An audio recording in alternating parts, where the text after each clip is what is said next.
এবার যে খবরের দিকে নজর রাখবো, পদ্মশ্রী প্রাপ্ত কার্তিক মহারাজের বিরুদ্ধে ধর্ষণের অভিযোগ। চাঞ্চল্য রাজ্য জুড়ে। একটি স্কুলের চাকরি পাইয়ে দেওয়ার নাম করে শিক্ষিকাকে ধর্ষণের অভিযোগ উঠল পদ্মশ্রী প্রাপ্ত কার্তিক মহারাজের বিরুদ্ধে। বৃহস্পতিবার সন্ধ্যায় নবগ্রাম থানায় লিখিত অভিযোগ দায়ের হতেই তীব্র চাঞ্চল্য ছড়িয়েছে গোটা রাজ্য জুড়ে। অভিযোগ 2012 সালের ডিসেম্বরে চাকরির জন্য বেলডাঙ্গা ভারত সেবাশ্রম সংঘে মহারাজের সঙ্গে দেখা করেন এক শিক্ষিকা। তাকে নবগ্রামের চানক আদিবাসী প্রাথমিক বিদ্যালয়ে নিয়োগ দেওয়া হয় ও আশ্রম পরিচালিত স্কুল ভবনের 5 তলায় থাকার ব্যবস্থা করা হয়। অভিযোগ 2013 সালের জানুয়ারিতে মহারাজ রাতে ফোন করে ডেকে পাঠিয়ে প্রথমবার তাকে ধর্ষণ করেন। এরপর একাধিকবার এই ঘটনা ঘটে বলে দাবি। শিক্ষিকার দাবি, পরবর্তীতে তিনি অন্তঃসত্ত্বা হয়ে পড়লে গর্ভপাত করানো হয় বহরমপুরের একটি বেসরকারি হাসপাতালে। কিছুদিন আশ্রমের ফ্ল্যাটে রাখার পর তাকে স্কুল থেকেও বের করে দেওয়া হয়। 2024 সালে মহারাজ পদ্মশ্রী পাওয়ার পর ফের চাকরির আবেদন করেন তিনি, কিন্তু কোনো সাড়া মেলেনি। এরপরে থানায় অভিযোগ দায়ের করেন। প্রশাসনের তরফে জানানো হয়েছে অভিযোগের ভিত্তিতে তদন্ত চলছে। অভিযোগ প্রসঙ্গে রঘুনাথগঞ্জে সংবর্ধনার মঞ্চ থেকে মহারাজ বলেন, সন্ন্যাসীদের জীবনে এরকম অপবাদ নতুন নয়, সত্য মিথ্যা বিচার করবেন জেলার মানুষ। Bureau report. আপনার কার্তিক মহারাজকে নিয়ে কি অভিযোগ? আমি প্রথমে 2013 সালে ওইখানে জয়েন করেছিলাম। ওনার কথা মতন আমি স্কুলে গিয়েছিলাম। উনি বলেছিলেন ওখানে থাকা খাওয়া ফ্রি, স্কুলে 2-2.5 হাজার টাকা বেতন, চানক স্কুলে আমাকে চাকরি দেওয়া হবে। এবং আমি বাড়ি থেকে, বাবার বাড়িতে ছিলাম, বাড়ি থেকে আমি ওই স্কুলে চলে গেছিলাম। প্রথমে আগে বেলডাঙ্গায় এসেছিলাম, বেলডাঙ্গা থেকে উনি আমাকে ওইখানে পাঠিয়ে দিয়েছিলেন চানক স্কুলে।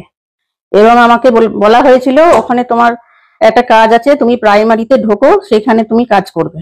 দিয়ে ওনার কথা মতন আমি ডিসেম্বরের শেষের দিকে আমি চলে গিয়েছিলাম এবং জানুয়ারি থেকে আমাকে জয়েন করানো হয়েছিল ওখানে।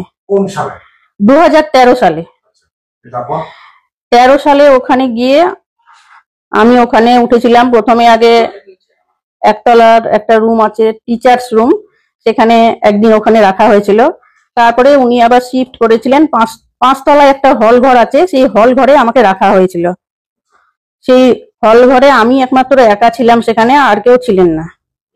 হ্যাঁ, এবং আমাকে হঠাৎ একদিন মহারাজ ওখানে মাঝে মাঝে যেতেন স্কুলে পরিদর্শনের জন্য। ওনার তো অনেক স্কুল আছে, সেখানে উনি পরিদর্শনের জন্য যেতেন মাঝে মাঝে।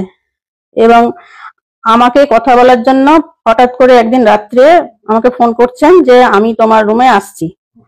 আর ওনার সব স্কুলের দোতলায় একটা রুম থাকে, সেই রুমে উনি থাকতেন যেখানে যখন যেতেন। তা আমাকে 5 তলায় হঠাৎ রাত্রি 10:30 বাজে এরকম টাইমে দেখা করতে আসছি তোমার সঙ্গে, এই বলে আমাকে ফোন করা হয়েছিল। এবার আমি ভাবছি যে বোধহয় আমার ওই সেই প্রবলেমের জন্য উনি হয়তো কোনো কথা বলবেন, সেই জন্য হয়তো আমার সঙ্গে দেখা করতে চাইছেন। দিয়ে এবার আমি তখন বিছানা গুটিয়ে আবার ঠিকঠাক করে ওনার জন্য একটা চেয়ারও পেতে দিয়েছিলাম। চেয়ার পেতে আমি বাথরুমের দিকে গিয়েছিলাম। উনি দেখছি হঠাৎ করে এসে আমার বেডে বসে গেছেন। বেডে বসে আমার তখন জিরো লাইট জ্বলছে, আমাকে তো একটু সময়ও দিলেন না যে আমি একটু রেডি হব। হ্যাঁ, এবার আমি নাইটের পোশাক পরে নিয়ে ওখানে শোয়ার ব্যবস্থা হয়ে গেছিল। হ্যাঁ, দিয়ে আমি বাথরুম থেকে ফিরে এসে দেখছি উনি আমার খাটের ওপরেই বসে গেছেন। দিয়ে এবার আমি তো তখন ওনার শরণাপন্ন হয়েছিলাম। এবার উনি হঠাৎ আমাকে বলে যে বড় লাইটটা জ্বালতে হবে না। এবার আমি জিরো লাইট জ্বলছে, যা বললাম বড় লাইটটা জ্বালি। উনি বললেন যে বড় লাইট জ্বালতে হবে না, তুমি আমার সঙ্গে সবকিছু করো আর কি, মানে বুঝতেই পারছেন। এটা তো ডিটেলসে বলা এরকম আমার জুন মাস অব্দি চলেছিল, একদম জানুয়ারি থেকে জুন মাস অব্দি। উনি ওখানে যতবারই গেছেন ততবারই আমাকে বলেছিলেন যে আমি 15 দিন অন্তর তোমার কাছে আসবো।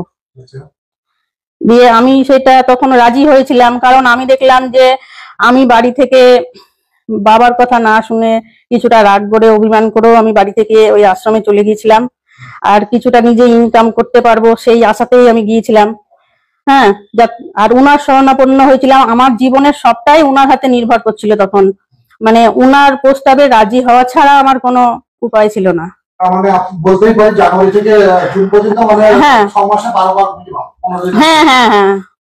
তো এবার ওইভাবে উনি যখনই এসছেন ওনার ইচ্ছা মতন, কোনোদিন সকালে এসছেন আমার রুমে, কোনোদিন উনার দোতলার রুমে আমাকে ডেকেছিলেন, এইভাবে হয়েছে। আবার মানে জুন মাসে ওখানে দেখা গেল যে আমি প্রেগনেন্ট, দিয়ে হঠাৎ ওইখানেরই একটা হসপিটাল আছে, ওই আশ্রমেরই হসপিটাল, সেখানে আমি প্রথমে টেস্ট করে জানতে পারলাম যে ওখানে আমার পজিটিভ ধরা পড়লো।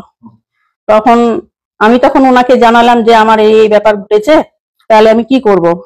উনি তখন ঘাবড়ে গেলেন, বলতেন যে তোমার হাতে পায়ে পড়ি, হ্যাঁ আমাকে তুমি প্রাণ ভিক্ষা দাও, নালে আমাকে হয় জেল হবে, নয় সুসাইড করতে হবে।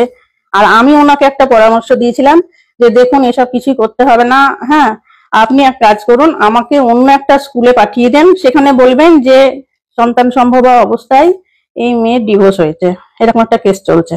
তাহলে তো উনি যেটা বলতেন সেটাই সেখানকার লোকজন বিশ্বাস করতো। তা আমি ওনাকে সেই পরামর্শ দিয়েছিলাম, কিন্তু উনি মানে কোনো মতেই এই কথা শুনতে চাইলেন না। না, দিয়ে আমি বলছি তারপর পরপর যা হয়েছিল সব বলছি, কারণ আমার জীবনে খুবই দুঃখজনক ঘটনা এটা।